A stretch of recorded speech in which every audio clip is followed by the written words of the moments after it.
Porque Deus amou o mundo de tal maneira que deu o seu Filho, o seu único Filho, o seu Filho unigênito, para que todo aquele que nele crê não pereça, mas tenha a vida eterna. Este é o texto áureo da Bíblia Sagrada. Por coincidência, é o texto áureo da lição a qual nós estaremos estudando hoje, a lição número 4 desse quarto trimestre de 2023. Nós hoje vamos trabalhar com o tema Missões no Novo Testamento. Quem foi o primeiro missionário? Foi Jesus ou foi Paulo? Foi Paulo ou foi Barnabé? Como funciona a missão transcultural no Novo Testamento? Graça e paz, seja muito bem-vindo, seja muito bem-vinda. Você está no canal Ensino e Palestra. Meu nome é Alex Paulo e o objetivo do nosso canal é transmitir o conhecimento sistemático da Palavra de Deus. Aqui no nosso canal nós trabalhamos com a nossa revista Lições Bíblicas, classe adulto, onde nesse trimestre, o último trimestre de 2023, nós estamos trabalhando com o tema Até os confins da terra, pregando o Evangelho a todos os povos até a volta de Cristo. Nós estamos trabalhando aqui no canal Ensino e Palestra nesse trimestre com o pastor Wagner Tadeu dos Santos Gabi, que é o comentarista desta revista. E hoje nós chegamos à lição número 4, Missões Transculturais no Novo Testamento. O nosso texto áureo vale a pena ler de novo, porque Deus amou o mundo de tal maneira que deu seu Filho unigênito, para que todo aquele que nele crê não pereça, mas tenha a vida eterna. Está lá em João capítulo 3, versículo 16. É conhecido como o texto áureo da Bíblia Sagrada. A nossa verdade prática, a natureza missionária de Deus, pode ser vista ao fazer de seu único Filho um missionário e da Igreja a sucessora dessa sublime tarefa. Então aqui já responde a nossa pergunta. Quem foi o primeiro missionário? Jesus Cristo.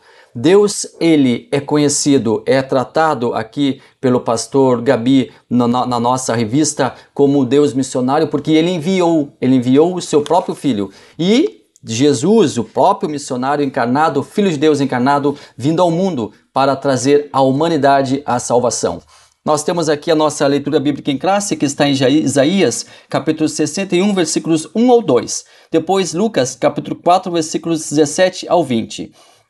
Bom, eu vou ler aqui o primeiro versículo. O Espírito do Senhor Jeová está sobre mim, porque o Senhor me ungiu para pregar boas novas aos mansos, enviou-me a restaurar os contritos de coração e proclamar a liberdade aos cativos e a abertura da prisão aos presos. E o último versículo lá de Lucas, e cerrando o livro e tornando-o a dá-lo ao ministro, assentou-se, e os olhos de todos na sinagoga estavam fitos nele. Já estamos aí com o nosso primeiro tópico, o Deus missionário revelado no Novo Testamento. 3 subtópicos. A Bíblia mostra um Deus missionário, uma perspectiva missionária do Novo Testamento e a igreja à luz dessa revelação. Eu quero, antes de iniciar então o nosso primeiro tópico, convidar você que ainda não é inscrito no canal, você que está chegando agora, veja o vídeo até o final, assista até o final. Se você achar interessante, se você gostar dele, inscreva-se no nosso canal, participe da nossa comunidade. Se você gostar e pensar, imaginar e ter a certeza que outras pessoas também irão apreciar esse material, faça-nos a honra, dê-nos a honra de compartilhar esse vídeo. Também deixe o seu sininho ali ativado para que você receba as notificações assim que cada vídeo for postado. E você que já faz parte da nossa comunidade, muito obrigado por mais uma vez estar aqui no canal Ensino e Palestra. A divisão do Antigo e do Novo Testamento se dá pelo livro do profeta Malaquias. Malaquias é o último livro do Antigo Testamento. De Malaquias a João Batista, temos um espaço muito grande de tempo. 100 anos após o final do cativeiro babilônico até João Batista. De 100 anos do final do cativeiro babilônico até João Batista. Nesse período, temos um vácuo, um parêntese, no qual não existiu voz profética. E esse período é chamado de silêncio profético. Uma coisa que é interessante falar, nós falamos que a igreja faz missão, nós falamos que o cristianismo faz missão, que os crentes fazem missão, mas judeus também faziam missões. Sim, o povo judeu também fez missão, a seu próprio modo, é claro. O problema é que eles não respeitavam as outras culturas, os outros povos. Pensavam que todos aqueles que não eram judeus não serviam, eram inúteis, eram imundos. Exatamente isso. Essas eram as palavras que eles utilizavam para se referirem a pessoas que não eram judeus, os chamados gentios. Infelizmente, esse era o pensamento. E quem quisesse se converter à religião judaica deveria cumprir todos os requisitos que os judeus guardavam, desde a circuncisão, passando pela extensa purificação. Tinham que abraçar a lei mosaica, enfim, colocar em ação cada rito, cada prática, guardadas pelos judeus. E esses convertidos eram denominados de prosélitos. É interessante nós pontuarmos que a palavra de Deus é superior a qualquer cultura, porém, ela não desmerece nenhuma delas. As pessoas devem chegar à verdade através da pregação, do cuidado em guardar as Escrituras, mas sem depreciar, sem desrespeitar povo algum, porque todos os povos são convidados à conversão a partir do povo de Deus. Deus quer um povo seu. E no passado, Deus chamou Israel para ser esse povo, para ser um povo peculiar, uma nação sacerdotal, uma nação diferenciada. Só que Israel negou esse chamado. Israel, embora tenha negado esse chamado, é importante que nós deixamos aqui mais uma vez ratificados que Israel, mesmo assim, mesmo negando o chamado, continua no coração de Deus. E o povo de Deus hoje, já que Israel disse não? Deus quer para si um povo peculiar. Deus quer para si um povo diferenciado. E com a negativa do povo judeu, Deus chama os gentios. Gentil significa não judeu. Os gentios também, cedo ou tarde, seriam chamados por Deus para, junto com Israel, comporem o seu povo. Porém, com a negativa do povo de Israel, os gentios assumem a dianteira, constituindo-se assim o povo de Deus. E esse povo recebe um novo nome, Igreja. Igreja é o povo de Deus composto por pessoas de todas as nacionalidades, de todos os lugares. Hoje, quem converte-se ao Evangelho, inclusive os judeus, passam a fazer parte desse povo. A igreja é o povo de Deus, porque ela abarca pessoas de todas as nacionalidades, de todos os lugares. Igreja é o povo do Deus Altíssimo. Os nascidos judeus sempre aclamaram para si o status de filhos de Deus. Porém, hoje, nascer judeu não significa necessariamente fazer parte do povo de Deus. Quem quiser para si essa honra de ser chamado povo de Deus, de fazer parte do povo de Deus, deve converter-se a Cristo, aceitar Ele como seu único e legítimo Salvador, seguir os preceitos de Deus, guardar a palavra de Deus e assim fazer parte, finalmente, deste povo chamado Igreja. Essas condições para ser igreja devem ser aceitas por livre e espontânea vontade, porque Deus não impõe a salvação. Ele oferece ela. Quem quiser de livre vontade pode aceitar ou pode recusar esse chamado, fazendo assim valer o seu livre arbítrio. O homem, a humanidade, tem o livre arbítrio. Vamos de novo aqui falar para você. Jesus foi o primeiro missionário e nós temos Jesus como exemplo de missionário que veio ao mundo para uma missão extraordinária, salvar eu e você. E um outro missionário cujo papel foi ímpar nas Escrituras Sagradas chama-se Paulo, que teve um fabuloso ministério. Nosso segundo tópico, missões nos Evangelhos e em Atos dos Apóstolos. Primeiro subtópico, nos Evangelhos. Segundo subtópico, nos Atos dos Apóstolos, os missionários Filipe e Pedro. Terceiro subtópico, nos Atos dos Apóstolos, os missionários Paulo e Barnabé. Mas eu não vou aqui me deter em Filipe e Pedro, também eu não vou falar muito extensamente sobre Paulo e Barnabé. Eu vou ser um pouco mais genérico aqui neste assunto. Você lembra que quando Estevão morreu, houve uma grande perseguição aos cristãos. Eles tiveram que fugir de Jerusalém. E fugindo, eles se constituíram missionários, porque eles foram pregando o evangelho.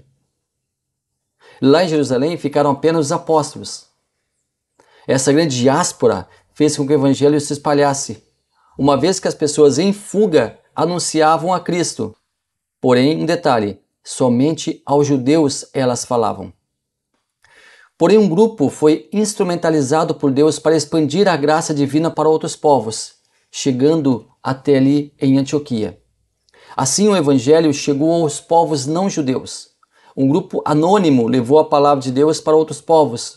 O nome do Senhor começou a ser pregado para outros gentios, para outras gentes, para outros povos, para não judeus.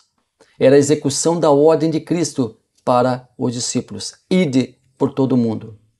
Discípulos anônimos cumpriram o ide de Jesus e a mão do Senhor era com eles. E isso eu acho fantástico.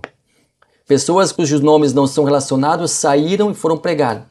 Pregaram para os judeus e também pregaram para os não judeus.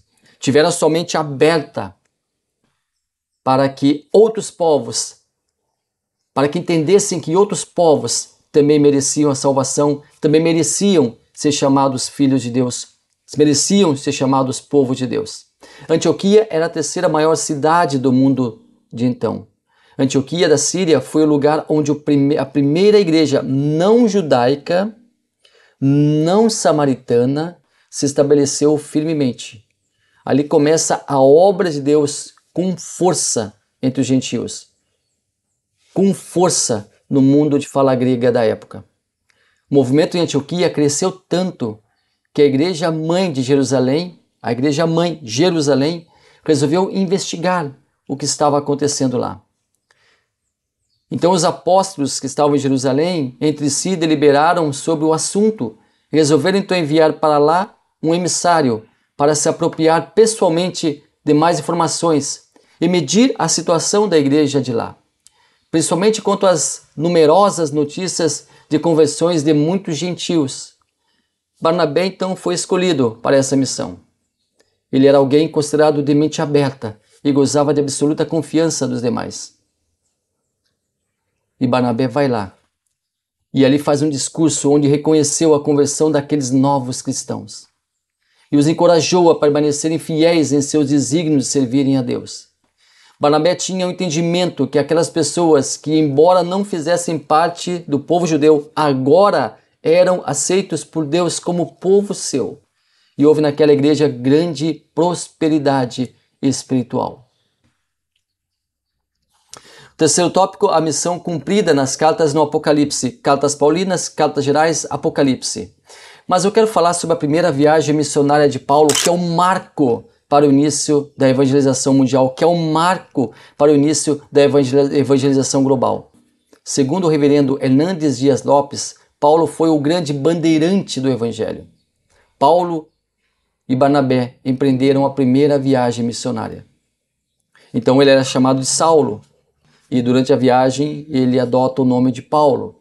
Barnabé era o líder da expedição, mas durante a viagem Paulo assume a vanguarda, assume a liderança de forma natural, sem qualquer percalço, sem qualquer forçação de barra, sem puxar o tapete, o que acontece em algumas... Bom, deixa para lá. Então Paulo consegue, admite-se que Paulo é o novo líder da expedição, mas de forma muito natural. Essa primeira viagem leva 2 anos, de 46 depois de Cristo a 48 depois de Cristo. Essa dupla empreendeu a primeira grande viagem missionária. Muitos foram convertidos. Muitos chegaram à luz do evangelho. Muitos chegaram à luz da graça e da misericórdia de Deus. Muitos percalços, muitos problemas, muitas dificuldades, muitas pedras no caminho, muitas tempestades, muitos açoites, muitas perseguições, muita dor, muito sofrimento. Tudo isso aconteceu nas viagens missionárias de Paulo. Tem gente que quer fazer missão para fazer turismo, para conhecer novos povos. Não faz isso. Quer fazer turismo? Faz então um investimento na sua vida pessoal, faz então um investimento, compra as suas passagens, faz um tour por países que você quer conhecer. Mas missão é uma coisa, Viagens para conhecimento, para enriquecimento da cultura, que é muito importante também, é outra coisa. Pregar o evangelho, passar problemas, passar dificuldades, é diferente. Barnabé, Saulo passaram essas dificuldades na sua primeira viagem missionária. João Marcos, que era o sobrinho de Barnabé, não soube perseverar, não conseguiu guardar ali as dificuldades, não conseguiu superar ali as dificuldades e acabou retornando, acabou desistindo da viagem. Depois, Paulo empreende a sua segunda viagem missionária com Silas e depois a terceira viagem. E sempre passando por problemas, sempre passando por perigos, sempre passando por dificuldades, mas sempre fazendo o evangelho. Para ser missionário, tem que amar pessoas. Para ser missionário, tem que amar o ser humano. Para ser missionário, tem que se dispor, tem que se despir de toda arrogância, prepotência. Porque missionário não pode ser arrogante. Missionário não pode ser prepotente. Missionário não pode se achar melhor que os outros. Não.